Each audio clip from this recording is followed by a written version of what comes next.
c'est quoi l'énéagramme? Alors déjà, c'est un mot qui est particulier, il faut déjà le comprendre. Énéa, ça veut dire 9, et gramme, ça veut dire point. Et en fait, l'énéagramme représente déjà symboliquement une figure où il y a 9 points autour d'un cercle, d'un rond. Et chaque point, c'est un numéro, donc du 1 à 9, c'est hyper symbolique, bien sûr. Et ça représente 9 façons, 9 expressions d'ego, en fait, d'égotype, 9 expressions de soi, je dirais, au monde.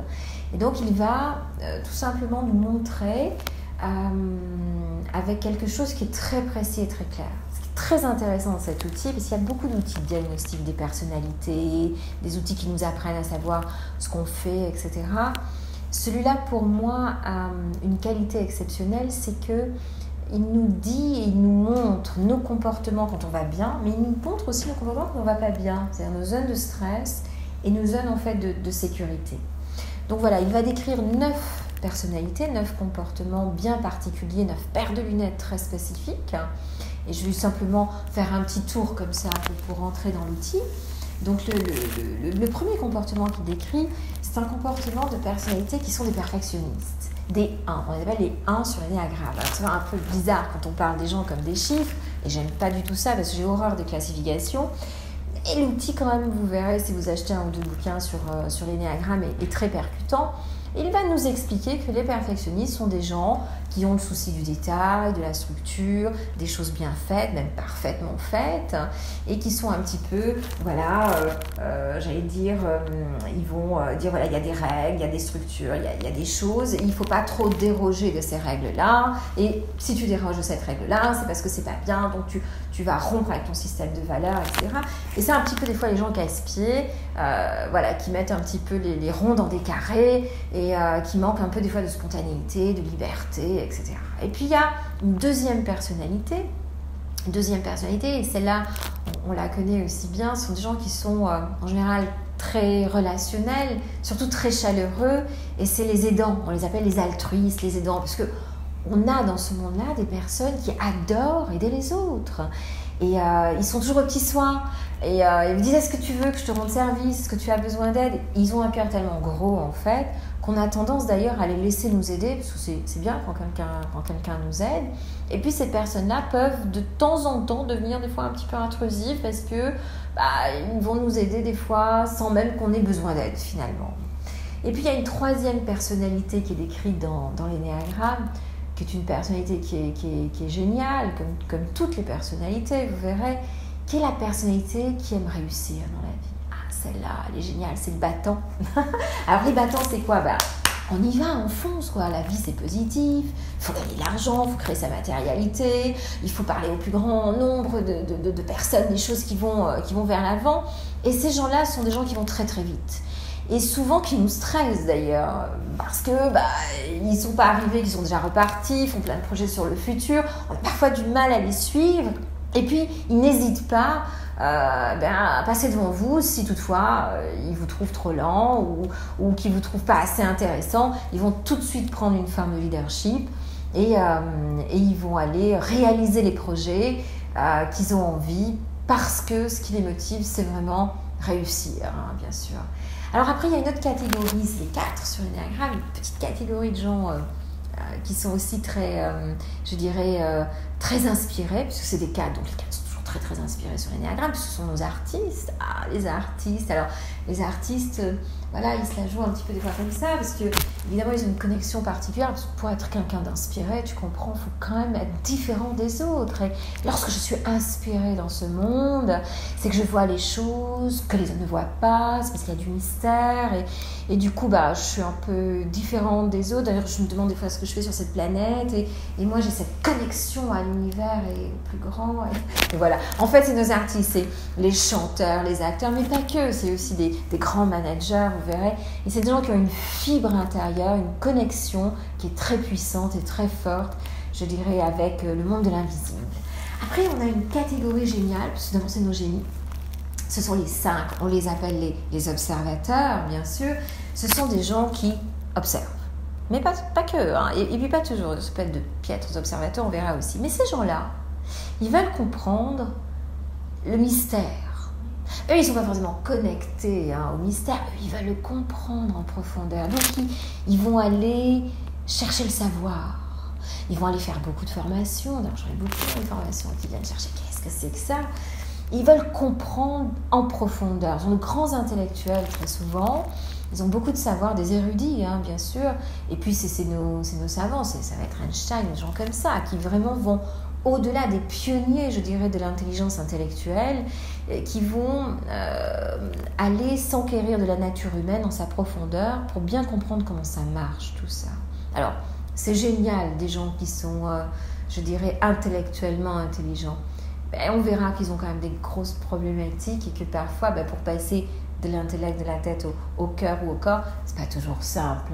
Aimer et avoir de la sensorialité, ça passe pas toujours par les neurones intellectuels. Et puis après, nous avons une autre personnalité qui est le 6, qui fait un petit peu le tour, qui est une personnalité charmante.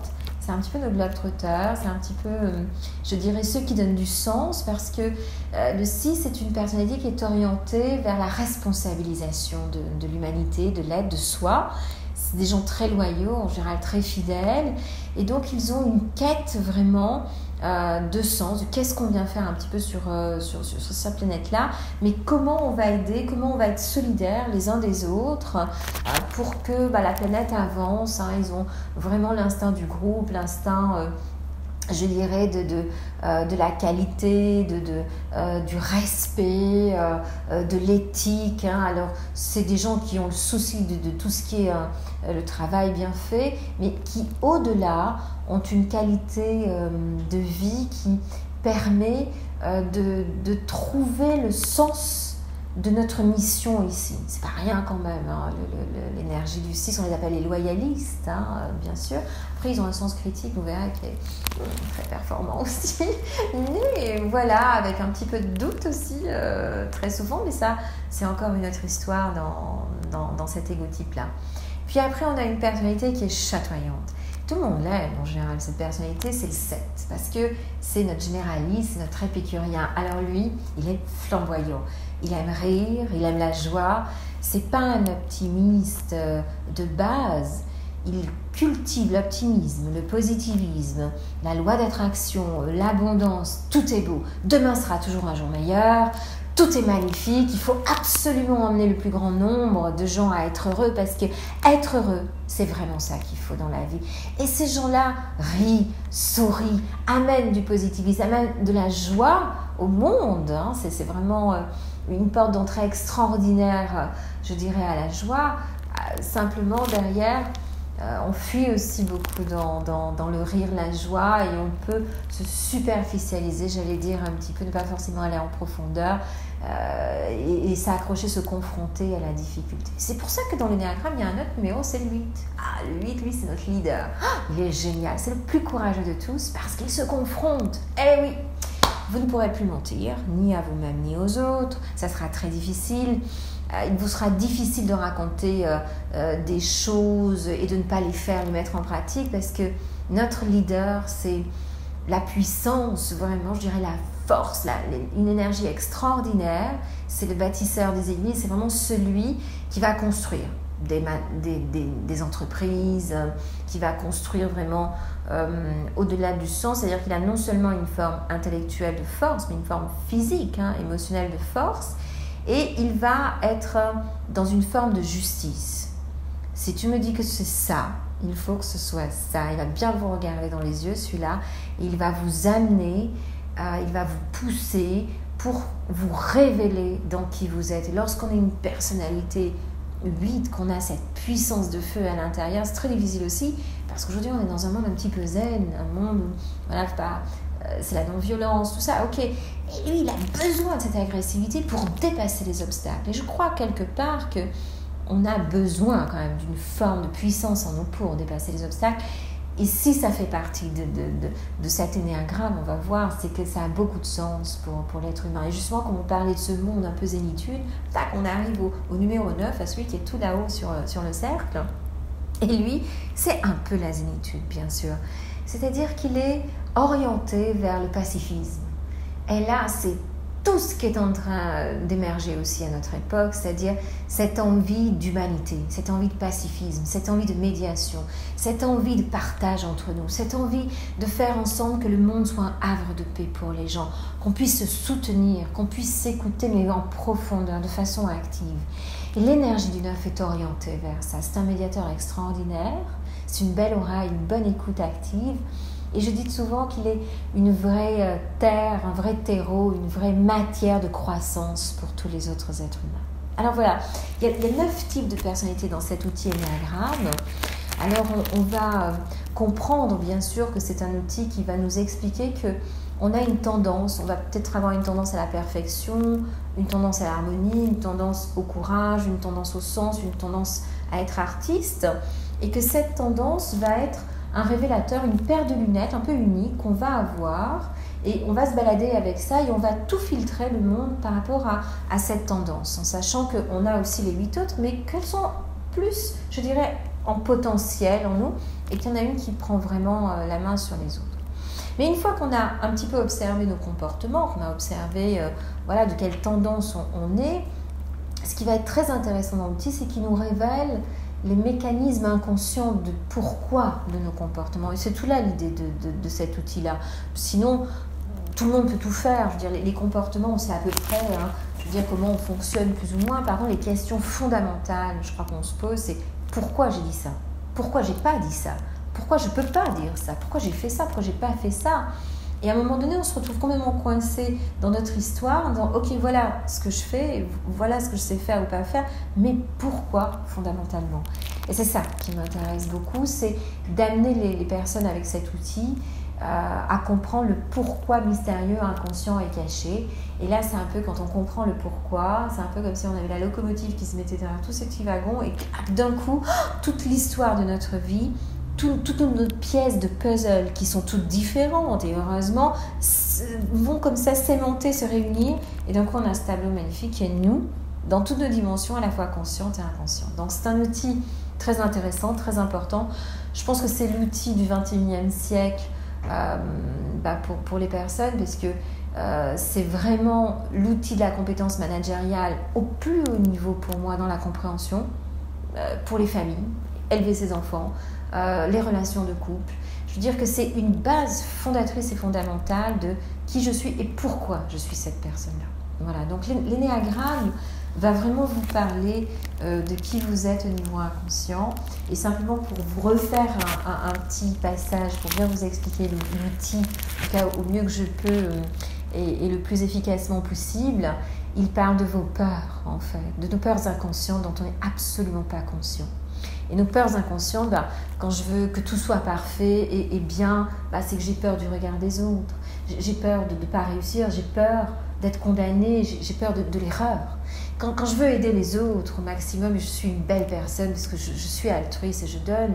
Inconsciemment, on est souvent piloté par une peur de ne pas être utile dans ce monde, de ne pas être aimé dans le monde. Et ça, on n'en a pas conscience. C'est pour ça que les gens qui sont dans cette personnalité, souvent, vont s'oublier. Elles vont trop en faire, elles vont finir. Alors, il y a beaucoup de gens dans le développement personnel, dans la relation d'aide, qui sont de ce profil-là, et elles vont finir des fois au bout de 30 ans de carrière, très épuisées, très fatiguées, parce qu'elles se sont oubliées, elles ont beaucoup donné, et ça c'est magnifique, et je les remercie toujours de ce don d'elles, mais à quel prix, en fait. Et voilà, et quand on est un battant, qu'on veut réussir, parce qu'on a peur d'échouer. Voilà, quand on est un artiste et qu'on se veut différent, à part, c'est qu'on a peur de ne pas exister, de ne pas avoir d'identité dans ce monde. C'est pas qui on est du tout. Quand on a peur de ne pas comprendre intellectuellement, de ne pas avoir suffisamment de savoir, de ne pas comprendre les choses et l'humain, et qu'on veut absolument comprendre, parce qu'on a peur de ne pas comprendre. Donc il y a ce phénomène-là. Quand on a une quête de sens et qu'on est quelqu'un de responsable, qu'on veut des certitudes, qu'on veut que les choses soient claires, soient vraiment respectueuses et basées, d'ailleurs, on a peur d'être trahi, de ne pas être respecté. Lorsqu'on veut absolument être heureux et diffuser du bonheur plein de pot, derrière, c'est qu'on a peur de ne pas être heureux. On a peur de manquer beaucoup de choses pour soi. On est dans un besoin éternellement inassouvi. Lorsqu'on est une personne très forte, qui construit, qui bâtit, qui se confronte, qui dépasse les épreuves, qui aide les autres, qui très motivatrice à dépasser les épreuves, mais derrière on a peur que les gens profitent de nous, d'être dominés, hein, de se faire avoir en gros. Hein. Et lorsqu'on est une personne médiatrice, dans une zénitude, dans l'harmonie, une bonne oreille en écoutant, il faut savoir que ces magnifiques choses-là qui nous intéressent tant, on vient d'une peur de se confronter en fait, une peur du conflit, une peur d'être séparé des gens qu'on aime, une peur d'être séparé des autres. Et je dirais que autant on peut vivre ces choses-là sans peur, mais que pour arriver à être en conscience de est-ce que je suis heureux sans peur ou pas, il faut déjà sortir de sa paire de lunettes et se voir. Alors, intellectuellement, l'énéagramme est un outil, je dirais, qui est pratique et qui est très facilement compréhensible. Pour ma part, et ça, bien sûr, ça m'appartient, après autant d'années d'accompagnement, je pense que c'est quelque chose qui est très difficile à enseigner. C'est pour ça que, personnellement, je n'enseigne pas l'énéagramme. Je me sers de l'outil pour faire un travail qui s'appelle un parcours sur soi. Parce que tout le monde peut tout faire. Ça ne dépend pas d'un profil de personnalité, ça dépend de maturité, de votre maturité intellectuelle, psychologique, intuitive, instinctive, physiobiologique. Ça va beaucoup plus loin que ça. Donc moi, je me sers de cet outil exceptionnel, qui est chouette, qui est très clairvoyant, qui est très lucide, qui est très compact, qui est une horlogerie suisse, quelque part, qui est très dynamique. Mais par contre, pour s'en servir pour un changement intérieur, pour une évolution, ça c'est une autre histoire, c'est l'histoire du parcours sur soi. Voilà.